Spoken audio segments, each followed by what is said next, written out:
بسم الله الرحمن الرحيم الحمد لله رب العالمين نحمده ونستعينه ونستهديه ونستغفره ونعوذ بالله من شرور أنفسنا ومن سيئات أعمالنا من يهد الله فلا مضل له ومن يضلل فلن تجد له وليا مرشدا أشهد أن لا إله إلا الله وحده لا شريك له وأشهد أن محمدا عبده ورسوله اللهم صل وسلم وبارك على محمد وعلى آله وأصحابه أجمعين اللهم رب اشرح لي صدري ويسر لي أمري واحلل عقدة من لساني يفقهوا قولي ولا حول ولا قوة إلا بالله العلي العظيم اللهم لا سهل إلا ما جعلته سهلا وأنت تجعل الحزن إن شئت سهلا ربي يسر ولا تعسر وأتمم بالخير أما بعد فصل النية ثلاث درجات. Bermula, niat itu memiliki 3 darjat. 3 darjat maknanya 3 kedudukan. 3 kedudukan maknanya 3 tahap. In kanatis salatu fardan, sekiranya sesuatu sembahyang itu melibatkan sembahyang fardu. Sembahyang ni dia ada sembahyang sunat, dia ada sembahyang fardu. Jadi bila sembahyang fardu, bagaimana bentuk kaifiat cara kita niat? Wajabal qasdu, wajib dia qasadkan. Wajib dia qasadkan sahaja aku sembahyang. Wa ta'yinu, dia menentukan sembahyang apa? Zuhur ke, asar ke, maghrib, isya dan sebagainya. Itu dipanggil ta'yin, tentukan. Kalau qasad, sahaja aku sembahyang. Ni dalam mazhab Syafi'i, kita kena niat macam tu di dalam hati ketika kita takbir. Wal fardiyatu, maka kita sebut perkataan fardu. Qasad, sahaja aku sembahyang. Lepas itu ta'arud ataupun dipanggil ta'arud, maknanya ta'arud, kita tentukan fardu, sahaja aku sembahyang fardu. Ta'yin ini apa yang kita sembahyang. Kena ada 3, qasad, ta'arud, ta'yin. Maka 3 perkara itu menjadi rukun wajib di dalam mazhab Syafi'i. Dia kata wa in kanat nafilatan muwaqqatatan aw zata sababin wajabal qasdul fi'li wa ta'yin.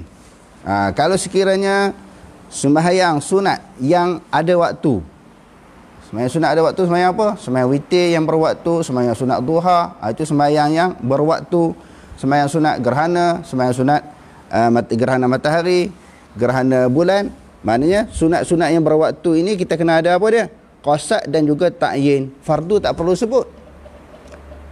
Sebab apa? Bukan dia sembahyang fardu, sahaja aku sembahyang sunat duha, sahaja aku sembahyang sunat witir. Maka fardu tak perlu sebut. Maknanya sebab apa tak perlu sebut? Kerana sembahyang itu bukan merupakan sembahyang fardu. Okey, dia kena ada 2. Kalau sembahyang fardu ada 3, qasad, ta'arud, ta'yin. Kalau sembahyang sunat dia kena ada qasad, ta'yin sahaja. Ta'arud tak payah. Sebab bukan sembahyang fardu.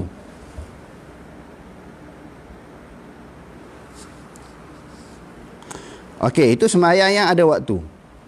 Wa in kanat nafilatan mutlaqatan wajabal qasdul fi'li faqat. Kalau sekiranya sembahyang itu sembahyang sunat, sahaja aku sembahyang sunat. Tak perlu nak ta'yin pun tak perlu. Maknanya ta'arud pun tak perlu. Ta'arud tu menunjukkan fardu. Ta'yin menunjukkan sembahyang apa. Nama sembahyang tu nama sembahyang apa. Jadi kalau sembahyang mutlak ni, Allahu Akbar, masa lintasan hati tu sahaja aku sembahyang sunat mutlak, Allahu Akbar. Dia kena ada apa dia? Qasad sahaja. Sahaja aku sembahyang. tanpa disebutkan fardu, sebab dia bukan sembahyang fardu, tanpa ditentukan nama sembahyang apa. Sebab sembahyang mutlak ni dia sembahyang yang tidak terikat dengan nama, tidak terikat dengan waktu. Okey, itu disebutkan. Dia bagi contoh sini, faqat fi'lu, dia kata faqat al-fi'lu usalli. Maknanya perbuatan itu maknanya aku sembahyang. Wa ta'yinu zuhran, menentukan zuhur. Usalli itu maknanya sahaja aku sembahyang. Ta'yin itu zuhur. Ataupun asar. Wal fardiyatu fardan, maknanya sahaja aku sembahyang fardu zuhur. Usalli sahaja aku sembahyang. Fardu itu maknanya ta'arud. Ta'yin itu menentukan waktu. Tetapi semalam dah kita sebut, masalah niat ini, orang nak sembahyang secara automatik, secara langsung mesti ada dalam hati.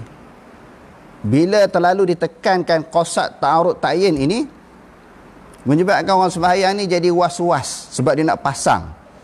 Dia nak pasang dalam hati qasad, ta'arud, ta'yin tu.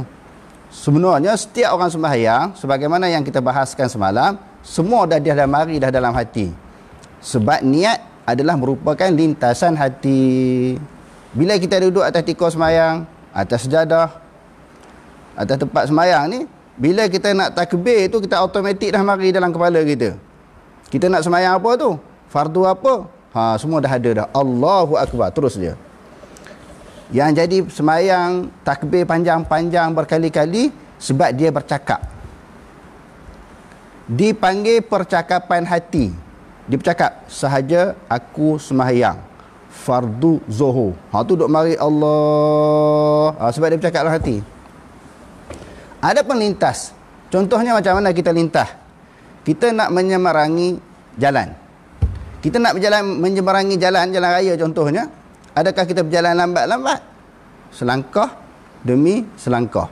Selangkah demi selangkah. Tak, bila kita lintas ni, lalu je lah.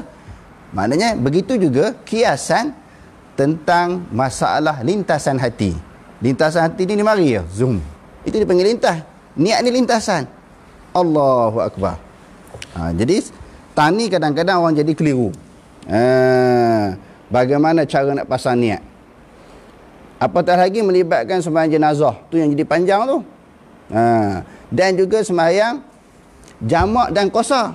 Sahaja aku sembahyang fardu zuhur, qasar serta jamak kepada waktu asar, makmum kerana Allah Subhanahu Wa Taala, tu yang jadi panjang. Sedangkan bila dia duduk sembahyang jamak ke, sembahyang jenazah ke, sebenarnya panjang mana pun dia merupakan satu lintasan. Duduk atas tikar sembahyang tu kita tahu dah nak sembahyang jenazah, Allahu Akbar. Dan jenazah di depan tu kita tahu dah lelaki perempuan, Allahu Akbar. Begitu juga sembahyang apa dia, jamak dan juga qasar. Kita tahu apa yang kita nak buat. Allahu Akbar tu automatik dia mari. Cuma yang tak ada niat sebagaimana yang disebutkan semalam, orang yang tidur, gila, orang yang tak sedar, dipitam, ataupun kanak-kanak yang kecil. Ini golongan yang jenis tak ada niat. Adapun orang yang dewasa macam kita ni, maka sudah tentu sesuatu perbuatan yang kita nak buat itu ada perasaan lintasan ataupun niat di dalam hati. Okey. Yang seterusnya. Faslun. Satu fasal. Syurutut takbiratil ihrami 16. Syarat takbiratul ihram ada 16. Syarat takbiratul ihram dia ada 16. Walaupun kita kata mudah takbir ni Allahu Akbar. Di dalam mazhab Syafi'i dia ada 16 perkara. Antaqa'a halatal qiyami fil fardi. Semalam pun dah kita sebut sikit. Ketika kita takbir itu, dia mesti berada di dalam keadaan qiyam. Ambil di mana dalil hadisnya? Sebab Nabi SAW bersabda di dalam hadis yang sahih, sallu qa'iman. Sembahyanglah kamu di dalam keadaan berdiri. Maknanya syarat takbir mesti seseorang berada di dalam keadaan berdiri bagi sembahyang fardu. Fa illam tastati' fa qu'udan. Bila kamu tak mampu berdiri, baru duduk. Wa illam tastati' fa'ala jambin. Dan kalau tak mampu duduk, takbir di dalam keadaan berbaring. Kesimpulannya, syarat sah takbir ini dalam semua mazhab, termasuk mazhab Syafi'i, mesti seseorang di dalam keadaan berdiri kalau sembahyang fardu. Dia tak mampu, barulah dia boleh duduk. Adapun sembahyang sunat, dia boleh terus duduk walaupun dia sihat. Seseorang yang nak menunaikan sembahyang sunat, dia boleh terus duduk. Sama ada duduk atas kerusi ke, duduk di bawah atas lantai ke, bersila dan sebagainya, maka dia boleh takbir di dalam keadaan duduk sekiranya sembahyang sunat walaupun dia sihat. Cuma dalam hadis menyebut, orang yang sembahyang dalam keadaan duduk ini, kalau dia sihat, maka setengah pahala, sebahagian pahala yang diperolehi oleh orang yang sembahyang berdiri. Maksudnya, orang yang sembahyang berdiri ini dia dapat pahala penuh. Tetapi orang yang sembahyang duduk ini, kalau sembahyang sunat, dalam keadaan dia mampu, maka dia dapat separuh pahala, setengah pahala daripada orang yang sembahyang berdiri. Okey, yang kedua. Pertamanya, syarat yang pertama mesti takbir di dalam keadaan berdiri. Wa an takuna bil arabiyyah. Mesti takbir itu dengan lafaz bahasa Arab. Dia tak boleh takbir Allah Maha Besar. Bagi orang yang mampu memang dia tak boleh. Bagi orang yang mampu, kalau tak ada kemampuan, keuzuran, dia boleh takbir, menterjemahkan di dalam apa-apa bahasa yang dia faham. Itu bagi orang yang tak mampu. Bagi orang yang mampu, wajib takbir di dalam bahasa Arab. Yang kedua, yang ketiga, wa an takuna bilafzil jalalah wa bilafzil akbar. Mesti dengan lafaz jalalah Allah. Allah itu lafaz jalalah. Dan mesti juga dengan akbar. Walaupun nama Allah Subhanahu Wa Taala itu banyak, 99, dia tak boleh Allahul Azim, Allahul Majid, Allahul Hadi, Allahul Rauf, tak boleh. Kerana apa tak boleh? Kerana Nabi SAW bila dia takbir mesti disebut Allahu Akbar. Akbar itu tidak ditukar, diganti dengan nama-nama Allah Subhanahu Wa Taala yang lain. Tak boleh. Ini di dalam mazhab Syafi'i dan juga jumhur ulama. Mesti Allahu Akbar. Adapun di dalam mazhab Hanafi, mereka mengatakan, berpendapat boleh kita sebut mana-mana nama Allah Ta'ala. Allahul A'zam, Allahul Kabir, Allahul Azim, boleh. Sebab apa? Asalkan maksud mengagungkan Allah Subhanahu Wa Ta'ala, membesarkan Allah Subhanahu Wa Ta'ala, tidak semestinya Allahu Akbar. Apa-apa lafaz yang memberi maksud Allah Ta'ala itu besar. Allahul Azim contohnya, Allahul Kabir, boleh? Tak semestinya akbar. Kita jawab tadi, kalau jumhur ulama mesti akbar, Allahu Akbar. Kerana itulah lafaz yang dituturkan oleh Nabi. Nabi tak pernah menuturkan apa-apa kalimah yang mengagungkan Allah, yang membesarkan Allah selain daripada Allahu Akbar. Imam Hanafi ambil di mana dalil? Dia ambil daripada dalil ayat Quran surah Yusuf. Falamma ra'ainahu akbarnahu wa qatta'na aydiyahunna. Bila wanita-wanita Mesir, pekerja-pekerja, petugas-petugas istana ini melihat Nabi Yusuf alaihi salam, dia kata akbarnahu, mereka mengagungkan. Jadi maksud mazhab Hanafi, sesuatu yang mengagungkan Allah. Tak semestinya akbar. Sesuatu kalimah yang dapat mengagungkan, membesarkan Allah Ta'ala, sah di dalam takbir. Tetapi pendapat yang kuat adalah Allahu Akbar. Kerana kita sebut tadi, Nabi SAW tidak pernah bertutur dengan kalimah lain daripada akbar. Wartartibu bainal lafzaini, maknanya tartib. Allahu Akbar, tak boleh Allah lama baru akbar, tak boleh, dia kena tartib. Allahu Akbar. Itu yang seterusnya. Dan wa alla yamudda al-hamzatal jalalah. Dan dia tidak boleh memanjangkan lafaz jalalah. Allah, dia tak boleh, dia kena Allah, Allahu Akbar, dia tak boleh Allah. Dua harakat pun tak boleh. Dia tak boleh panjang Allah. Okey, dia tak boleh Allah. Seperti dia kata Allah. Dan tidak memanjangkan bacaan pada huruf ba pada kalimah akbar. Allahu Akbar, dia Allahu Akbar. Allahu Akbar. Yang seterusnya, tidak membaca pada huruf ba itu dengan tasydid. Allahu Akbar. Allahu Akbar. Memang orang tak buat pun, tetapi di dalam mazhab Syafi'i dia ada maknanya perincian. Sebab itu dalam fiqh bab ibadat, dalam mazhab Syafi'i ni bab ibadat dia agak syadid. Syadid ni maknanya agak ketat, Ini di dalam bab ibadat. Termasuklah di dalam masalah taharah ke, bab sembahyang ke, bab batal puasa ke apa ke, dia ketat. Di dalam mazhab lain bab ni dia longgar sikit, tetapi ada bab dalam masalah yang lain dia ketat. Kalau kita campur semua mazhab, lebih kurang je. Ada bab yang ketat, yang berat, ada bab yang longgar. Contohnya bab makanan. Dalam masalah bab makanan, kalau dalam mazhab Syafi'i, makanan yang dihalalkan luas. Contohnya binatang-binatang yang boleh dimakan dalam mazhab Syafi'i ini, maknanya banyak binatang yang boleh dimakan, luas di sudut hukumnya. Adapun di dalam mazhab Hanafi, dia perketatkan, diperkecilkan, maka disempitkan. Contohnya kita kata dalam bentuk makanan binatang yang berada di dalam laut. Di dalam mazhab Hanafi, selain daripada ikan tak boleh makan. Kalau dalam mazhab Syafi'i, semua binatang dalam laut boleh makan kecuali binatang yang berbisa.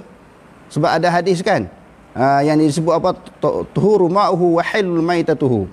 Maknanya air laut itu bersih untuk dibuat bersuci, maka segala binatang-binatang yang berada di dalam laut boleh makan, kecuali binatang yang berbisa. Adapun mazhab Hanafi, dia kata tak boleh makan. Yang boleh makan hanyalah ikan semata-mata. Selain daripada ikan dipanggil khaba'is. Dimaksudkan di dalam khaba'is.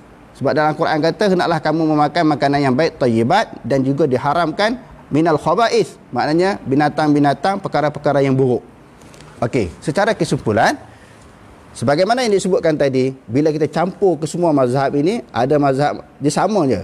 Ada bab ni keras, ada bab ni dia longgar. Jadi dalam bab sembahyang ataupun bab ibadat di dalam mazhab Syafi'i ini, dia agak berat, keras, dan juga syadid. Yang seterusnya, tidak menambah huruf waw. Seperti Allahu wa Akbar ataupun Allahu Akbar. Tak sah ketika takbir. Dan tidak menambahkan huruf waw sebelum lafaz jalalah Wallahu Akbar. Memang orang tak pernah buat pun, cuma dia perincikan. Dan tidak terhenti ketika membaca Allah, Allahu Akbar. Tak boleh, dia kena secara langsung Allahu Akbar. Yang seterusnya, hendaklah orang yang membacanya mendengar sendiri semua huruf di dalam takbiratul ihram. Sebab itu disebut di sini, semua huruf yang dibaca itu didengari. Wa an yusmi'a nafsahu jami'a hurufiha. Hendaklah dia memperdengarkan akan dirinya jami'a hurufiha, semua huruf-huruf yang dibaca. Yang ni orang jadi keliru. Orang kata ambil di mana hadis ambil di mana hadis yang kata boleh bila baca dia kena dengar. Kerana di dalam hadis, bila ada sahabat, hadis yang diriwayatkan oleh Imam Abu Daud, Rasulullah dia baca, bila Rasulullah baca di dalam sembahyang Fatihah dan ayat-ayat Al-Quran, sahabat pun duk ikut di belakang. Sahabat pun duk ikut di belakang. Rasulullah kata, jangan buat begitu. Iqra' fi nafsika. Inni unazi'ul Quran. Aku terganggu. Kalau kita sebut dalam bahasa kita, cacor. Cacor ni maknanya ganggu lah. Bila orang baca, kita baca, orang pun baca. Bila kita jadi imam, orang turut baca juga. Kita nak bagi fokus terhadap bacaan kita, kita terdengar apa yang dia baca, jadi ganggu. Jadi Rasulullah pun terganggu bila Rasulullah baca, sahabat baca. Lalu Rasulullah setelah menunaikan sembahyang, dia kata iqra' fi nafsika. Bila Rasulullah kata begitu, bacalah untuk diri kamu sendiri. Lalu Imam Nawawi dan ulama-ulama Syafi'i menyebut bacaan yang dimaksudkan, yang disebut di dalam hadis tadi, iqra' bi nafsik fi nafsika, fa ma'nahu iqra'ha sirran bihaitsu tasma'u tasma'u nafsuka. Maknanya baca dalam keadaan pelan sekira-kira kamu dengar diri sendiri. Sebab itu di dalam mazhab Syafi'i, kalau seseorang yang baca di dalam hati, iaitu baca Quran bagi orang yang berjunub, orang yang berhadas besar, tak berdosa. Tapi kalau dia baca dalam keadaan dia dengar, maka itu berdosa. Sebab kalau dia baca dalam diri dia, maknanya dia baca dalam hati. Baca dalam hati maknanya tak dengar. Jadi dalam mazhab Imam Syafi'i, dalam mazhab Syafi'i, bila sebut baca, mestilah sesuatu perkara itu dilafazkan. Pertamanya dilafazkan. Yang keduanya bacaan itu didengari. Ni kadang-kadang orang duk kata, kadang-kadang orang masuk dalam kumpulan sunnah kan. Kadang-kadang dia tak tahu fiqh mazhab Syafi'i ni, kadang-kadang dia mudah nak condemn. Apa dalam mazhab ni macam ni? Apa ustaz ni kata baca mesti kena dengar? Sedangkan itu kaedah. Sebab bila sebut baca, mesti benda tu dilafazkan. Yang kedua, mesti didengari. Macam kita belajar kalam. Al-kalamu huwa lafzu murakkabu mufidu bil wad'i. Syarat nak jadi kalam itu ada 4 kan? Dalam matan Jurmiyah sebut al-kalamu huwa lafzu murakkabu mufidu bil wad'i. Maknanya kalam itu mesti lafaz. Bacaan adalah kalam. Bacaan adalah kalam. Kalam itu mestilah lafaz. Bila lafaz mesti didengari. Itu maksudnya. Sebab itu kalau orang nak terjun dalam bahagian hadis pun, dia fiqh dia kena tahu bagaimana cara ulama-ulama fiqh mengambil istinbat hukum daripada hadis Nabi SAW. Supaya kita tidak merendahkan orang hadis, tidak merendahkan orang fiqh. Orang fiqh tidak boleh merendahkan golongan hadis. Cuma yang jadi masalah di dalam masyarakat, dia baca bukan untuk didengari, untuk diri sendiri. Dia baca tu kuat. Dia kata ini mazhab Syafi'i. Dia jual nama mazhab Syafi'i. Dia baca tu 4-5 orang sebelah kiri kanan dia dengar. Sehingga mengganggu orang. Kalau mengganggu orang lain yang berada di dalam sembahyang berjemaah, maka hukum dia haram. Kalau menyebabkan gangguan terhadap orang lain, maka bacaan yang macam tu hukum dia haram. Kerana Nabi kata iqra' fi nafsika. Baca sekadar untuk didengari oleh telinga kamu. Nampak? Jadi macam mana kita nak gabungkan antara fiqh dengan hadis ini? Memang suruh kena baca hanya sekadar untuk didengari diri sendiri. Tetapi yang sebahagian orang baca, dia kuat, mengganggu orang. Seolah-olah dia macam imam lah pula. Sepatutnya imam je baca kuat, makmum pun baca kuat. Atas alasan mazhab Syafi'i ni baca nak kena dengar. Dengar untuk diri sendiri, bukan dengar untuk orang lain. Dan yang kedua, bagi orang yang kurang pendengaran, bagi seseorang yang kurang pendengaran, maka dia tak perlu baca kuat sehingga mendengar untuk telinga dia. Sebab apa? Dia tak perlu ketat sangat mengambil pandangan berdasarkan kepada mazhab Syafi'i ini. Kalau tak dengar tak sah sembahyang, tak. Dia boleh ambil kepada taklid kepada mazhab lain. Sebagaimana yang disebut di dalam kitab Syarhul Mumti'. Dia kata tak apa. Boleh kita baca untuk diri sendiri walaupun kita tak dengar. Ini kita ambil bagi golongan yang pendengaran dia tak apa dengar. Sebab bila dia kuatkan suara, telinga dia tak dengar, dia akan kuatkan lagi volume dia tu, menyebabkan ganggu orang lain. Maka dia bacalah untuk diri sendiri. Ambil pandangan yang kedua, tak semestinya dengar.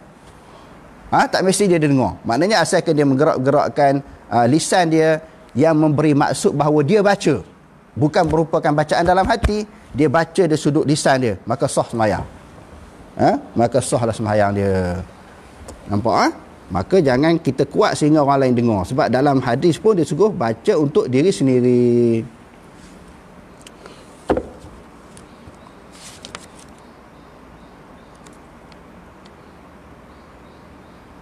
Okey, kita masuk kepada bab berkaitan dengan puasa.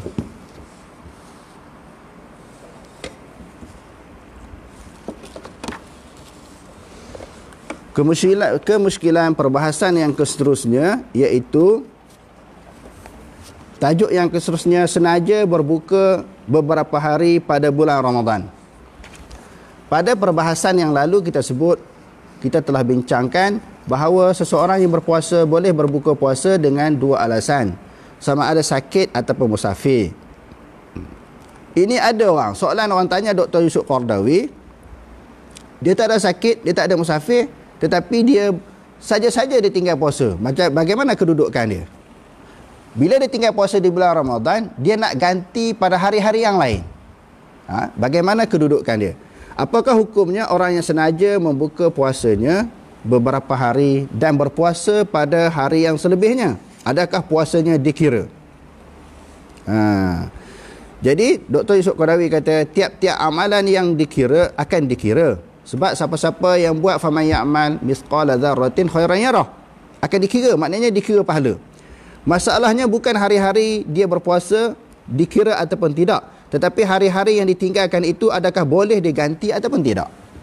Dia tidak mungkin dapat mengganti hari-hari pada bulan Ramadan yang ditinggalkan itu dengan hari pada serupa pada bulan Ramadan yang berikutnya. Okey, kalau dia puasa tinggal tahun ni, tinggal puasa dengan senaja, bukan dengan musafir, bukan dengan sebab dia sakit, dia puasa qada pada tahun depan bulan Ramadan. Bagaimana mungkin? Sebab bulan Ramadan tahun depan dia akan kena berpuasa pada tahun berikutnya. Puasa pada wajib pada tahun itu, bagaimana dia nak qada pada tahun Ramadan tahun ini? Dan kalau dia puasa bukan di dalam bulan Ramadan, di sini menjadi perbincangan para ulama. Hukum dia tetap berdosa. Hukum dia tetap berdosa. Sebab apa? Dia tinggalkan pada waktu yang dia mesti berpuasa. Sama ada dia diterima ataupun tidak terima daripada Allah Subhanahu Wa Taala puasa tersebut, terserah kepada Allah. Tapi hukumnya wajib dia melakukan qada. Dia tinggal suatu bulan berpuasa di bulan Ramadan, dia nak ganti pada hari lain, dia tetap berdosa. Wajib dia qada. Sama ada qada itu diterima ataupun tidak oleh Allah Subhanahu Wa Taala, itu terserah kepada Allah. Sebab dia telah melakukan suatu kesalahan yang besar. Dia tidak berpuasa mengikut sepatutnya, mengikut masa yang diwajibkan oleh Allah Subhanahu Wa Taala. Soalan yang seterusnya, kesan-kesan dosa yang dilakukan ke atas puasa. Adakah puasa seseorang terjejas bila bulan puasa ni dia buat salah? Ngumpat ke, kutuk orang, caci orang ke? Dalam puasa ni, dalam Facebook, dalam WhatsApp banyak. Tak berhenti lagi ni. Sepatutnya bulan puasa kena berhenti dah. Kita kutuk orang tu, caci orang ni, hina orang tu, kita bongkarkan keaiban yang ada pada orang. Tak berhenti lagi duduk nampak tu. Jadi kita nampak, adakah memberi kesan? Jawapannya memberi kesan. Puasa yang berfaedah, yang diterima oleh Allah Subhanahu Wa Taala, ialah puasa yang mendidik diri. Puasa yang baik yang diterima adalah puasa yang dapat mendidik, mengasuh, mentarbiah diri kita hasil daripada berpuasa. Mengukuhkan perasaan untuk melakukan kebaikan dan membuahkan sifat taqwa sebagaimana yang disebut di dalam Al-Quran. Ayat yang selalu kita baca, ya ayyuhalladzina amanu kutiba alaikumus shiyam, wahai orang-orang yang beriman, diwajibkan kepada kamu berpuasa kama kutiba alal ladzina min qablikum, sebagaimana diwajibkan kepada orang-orang yang terdahulu, la'allakum tattaqun, mudah-mudahan kamu menjadi orang yang bertakwa. Jadi dulu kita dah sebut, bila sebut la'alla dalam Quran dengan makna pasti jadi orang yang bertakwa, bukan bermakna mudah-mudahan. Jadi kalau puasa yang benar yang diperintahkan oleh Allah dan ditunjukkan oleh Nabi SAW, confirm jadi orang yang bertakwa. Orang yang berpuasa wajib, bila nak jadi orang yang bertakwa, hasil daripada perbuatan puasa, orang yang berpuasa wajib menjaga dirinya daripada kata-kata, tingkah laku, daripada perkara-perkara yang boleh merosakkan puasa dia. Jadi memanglah jawapannya, dosa memberi kesan tak terhadap puasa memang memberi kesan. Memberi kesan tentang mana? Dalam hadis menyebut, laisa lillahi, tidak perlu bagi Allah Subhanahu Wa Taala an yada'a ta'amahu wa syarabahu. Allah Ta'ala tak perlu jenis puasa yang dia melakukan perbuatan-perbuatan dosa di dalam bulan Ramadan untuk dia meninggalkan makanan dan juga minuman. Maksud apa daripada hadis itu? Para ulama di dalam mentafsirkan hadis ini, dia sekadar berpuasa dapat menahankan lapar dan dahaga. Maka puasa yang macam ni sekadar boleh lapar ya. Pahala tak dapat. Sebab itu Imam Ghazali rahimahullahu taala membahagikan puasa ini dengan 3 keadaan, 3 peringkat. Yang pertamanya dipanggil saumul am. Puasa orang awam. Puasa orang awam ni hanya meninggalkan makan minum. Dia tahan diri daripada lapar dahaga. Yang keduanya dipanggil saumul khusus. Puasa orang yang khas. Bukan sahaja dia menahankan diri dia daripada makan minum, dia menahankan anggota tubuh badan dia daripada melakukan sesuatu perkara yang dilarang oleh Allah. Sesuatu dosa, tangan, mata, kaki dia tahan daripada melakukan dosa ketika dia sedang berpuasa. Kategori yang ketiga, saumul khususil khusus. Khusus lagi khusus. Iaitu orang yang berpuasa bukan sahaja tahan diri daripada makan minum, dia juga tahan diri daripada anggota tubuh badan dia daripada melakukan dosa. Bahkan dia tahan pemikiran dia, hati dia daripada berfikir benda-benda yang boleh mendatangkan dosa. Tang lintasan hati pun dia jaga. Inilah puasa yang dikehendaki oleh Allah Subhanahu Wa Taala, yang diajar oleh Nabi SAW. Di dalam sebuah hadis yang diriwayatkan oleh Imam Bukhari dan juga Imam Muslim, puasa itu adalah perisai. Apabila seorang daripada kalangan kamu berpuasa, dia tidak boleh bercakap kotor dan melakukan maksiat. Apabila seseorang mencacinya ataupun ingin bergaduh dengannya, hendaklah dia berkata, inni shaimun, aku sedang berpuasa. Maknanya, kalau orang buat, bukan kata dia buat jahat kepada orang, dia melakukan tutur kata, melafazkan tutur kata yang tak baik. Kalau orang buat kat dia tak baik pun, dia tak boleh jawab dengan suatu balasan yang menggambarkan dia maki kepada orang. Apa yang perlu dia buat ketika itu? Ketika orang maki, caci, hamun kepada dia, dia kata, inni shaimun, aku sedang berpuasa. Maka sebab tu dia kata, as-saumu junnatun. Puasa itu adalah perisai. Perisai kepada seseorang daripada melakukan sesuatu dosa. Penghalang daripada melakukan dosa. Itu maksud perisai. Dalam bulan puasa itu dia kena pagari diri dia daripada melakukan sesuatu perkara yang ditegah oleh Allah. Di dalam hadis yang lain, sesiapa yang tidak meninggalkan tutur kata yang dusta, Allah tidak menerima hajatnya puasanya walaupun dia meninggalkan makan dan minum. Tak perlulah tinggal makan dan minum. Sebab apa? Sebab dia hanya dapat lapar dan dahaga sahaja. Menurut Ibnu Arabi, yang dimaksudkan dengan hadis ini ialah tidak diberikan pahala puasanya. Maknanya puasanya tidak layak diberi pahala kepada pendusta. Ibnu Arabi kata orang yang berdusta di dalam bulan puasa ni tak dapat pahala. Kalau Ibnu Hazm pula kata apa? Ibnu Hazm berpendapat perkara-perkara itu membatalkan puasa sebagaimana makan dan minum dengan sengaja. Hadis ini juga diriwayatkan oleh sebahagian sahabat dan juga tabi'in. Ibnu Hazm adalah seorang ulama yang berpegang kepada zahir hadis. Zahir Quran dan zahir hadis. Bagi dia, orang yang buat maksiat ini, maka batal puasa dia. Bukan kata batal pahala. Sebagaimana makan minum batal puasa, orang buat maksiat batal, dia kata. Sebab apa? Berpuasa bermaksud tahan diri. Bukan sahaja tahan diri daripada makan minum, menahan diri daripada melakukan maksiat. Jadi kalau makan minum batal sebab dia tak tahan diri, buat maksiat pun adalah batal puasa kerana tak tahan diri daripada melakukan maksiat. Jadi kalau berpegang kepada pendapat Ibnu Hazm ni, Ibnu Hazm ni, puasa kita lebih cantik, lebih kemas. Walaupun dia tak ramai yang sokong pendapat dia, tetapi kalau pegang pendapat ini, puasa kita lebih terjaga dan lebih terkawal.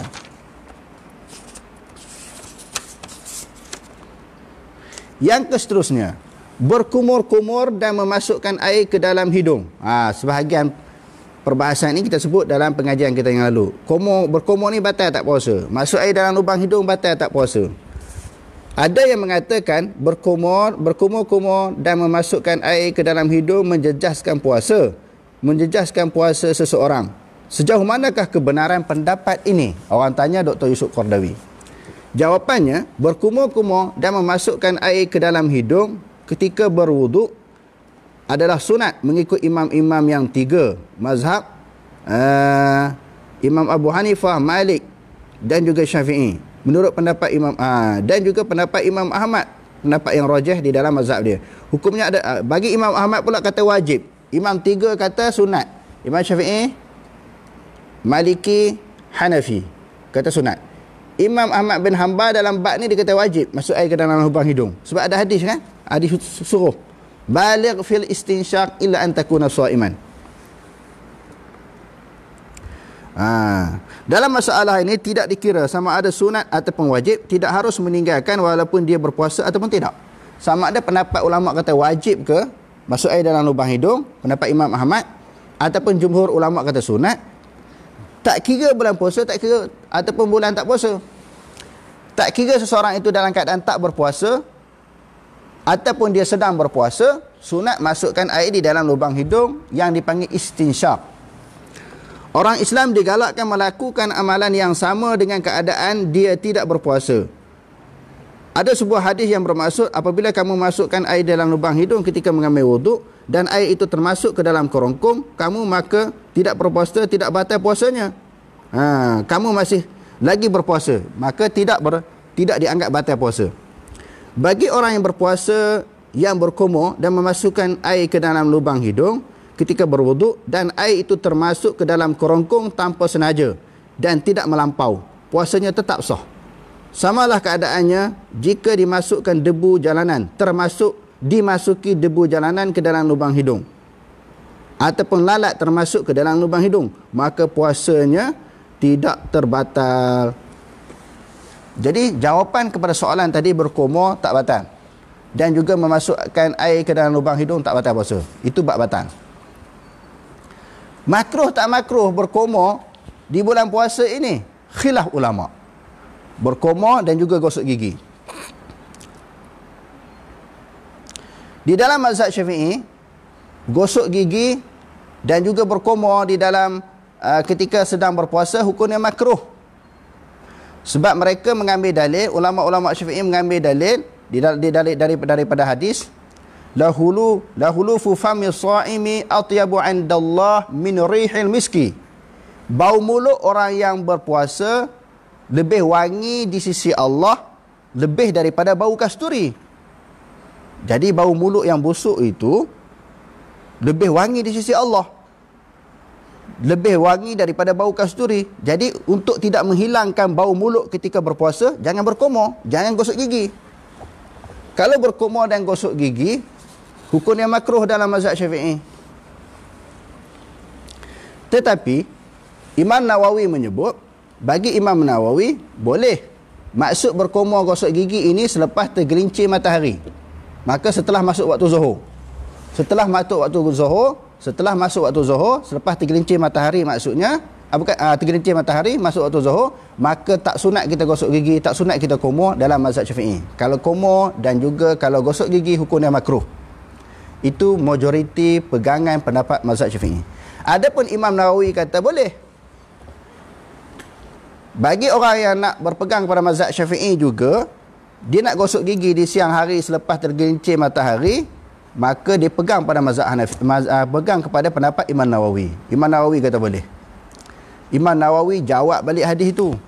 Dia kata itu lahulufu fami shaimi atyabu 'indallah min rihil miski, itu bau di sisi Allah. Bau di sisi Allah iaitu di akhirat. Adapun di dunia tetap busuk. Hadis itu tidak menunjukkan bahawa tak boleh gosok gigi, tak boleh berkumur, bukan. Bagi Imam Nawawi kata itu satu pujian bagi orang yang berpuasa, maka boleh gosok gigi. Bukan sahaja sebelum masuk waktu zuhur, selepas waktu zuhur pun boleh. Dalam kedua-dua pandangan ini, pendapat yang paling kuat boleh gosok gigi dan berkumur ketika sedang berpuasa, sama ada sebelum zuhur ataupun selepas zuhur. Kerana hadis yang diriwayatkan oleh Imam Bukhari yang sanadnya daripada Anas bin Malik menyebut, inni ra'aitu Rasulullah sallallahu alaihi wasallam yastaqu wa huwa sha'imun la a'udu wa la uhsi. Aku sendiri melihat, Anas kata, Rasulullah sallallahu alaihi wasallam gosok gigi ketika sedang berpuasa. Aku tak boleh nak kira berapa kali dia gosok gigi, berapa banyak dia gosok gigi. Ini hadis sahih Bukhari. Menunjukkan Rasulullah sallallahu alaihi wasallam sendiri pun gosok gigi ketika bulan Ramadan, ketika dia sedang berpuasa. Cuma perbahasan yang ketiga, kalau dulu gosok gigi dengan menggunakan kayu siwak, sekarang ini orang gunakan berus gigi, diletakkan ubat gigi. Tang ubat gigi ulama bahas kata makruh sebab dia ada rasa. Kalau semata-mata dengan berus gigi tak ada makruh. Pendapat yang rajih, pendapat yang paling kuat. Tetapi kalau dia letakkan ubat gigi, hukumnya makruh sebagaimana yang difatwakan juga oleh Dr. Yusuf Al-Qardawi. Wallahu alam, aqulu qali hadza wa astaghfirullahal azim li wa lakum. Wassalamualaikum warahmatullahi taala wabarakatuh.